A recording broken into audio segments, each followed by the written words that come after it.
Mélanie, cette jeune surveillante scolaire, est morte en Haute-Marne. Elle est morte, on peut dire, presque par hasard, car son meurtrier de 14 ans avait, oui, prémédité de tuer, mais un surveillant au hasard, Quentin, ce jeune qui, a priori, a tout sous le profil d'un délinquant ou d'un tueur, a sorti un couteau de 34 cm pour la tuer. Depuis ce drame, tenez-vous bien, ce sont des informations d'Europe 1 et de CNews. Villeurbanne, menace de mort sur un CPE le 12 juin.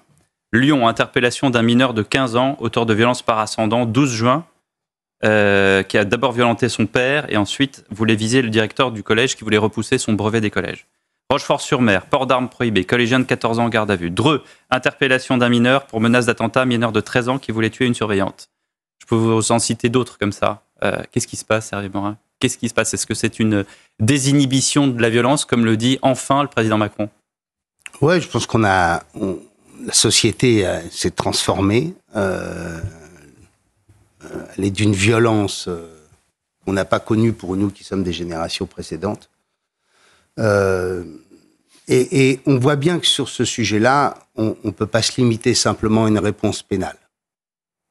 C'est-à-dire quand on parle de santé mentale, c'est pas simplement le pénal qui peut être la réponse. Il y a la sanction, les courtes peines, l'augmentation des places. Que dit Bruno Retailleau ce matin dans le JDD, les courtes peines, les sanctions pour les parents. Il a parfaitement raison. Bon, tout ça, mais ça ne suffit pas. Ça ne suffit pas. Ouais. Alors après, c'est une œuvre de très longue haleine, comme vous le disiez dans votre introduction. Mais regardons nous-mêmes, pour ceux qui sont parents. Moi, j'ai encore des enfants qui sont pas très grands, adolescents ou avant l'adolescence. Je suis moi-même responsable d'avoir trop souvent, comme l'expliquait la mère de mes enfants. Donc on vous dirait, on vous sucre les allocations parce que vous êtes responsable de votre enfant. Vous êtes d'accord ? Mes enfants convenablement. Non, mais dans l'hypothèse où Hervé Morin. Je veux dire que le premier sujet, le sujet clé, c'est comment on rebâtit un modèle de responsabilité des parents. Je veux dire, on ne peut pas demander à la société tout entière de régler la totalité des comportements individuels. Et d'ailleurs, tant mieux. Vous avez l'impression que les parents ont démissionné aujourd'hui ?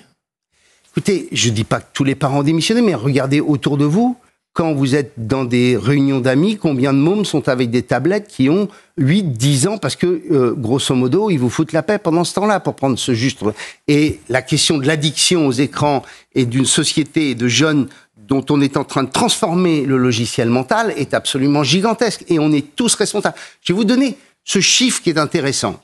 J'ai mis de la Wi-Fi dans tous les lycées de Normandie. Je l'ai mise puissamment parce que les profs me disaient vous offrez des ordinateurs à chaque élève pour améliorer les conditions pédagogiques. Il faut qu'il y ait de la Wi-Fi puissante, etc. On l'a fait.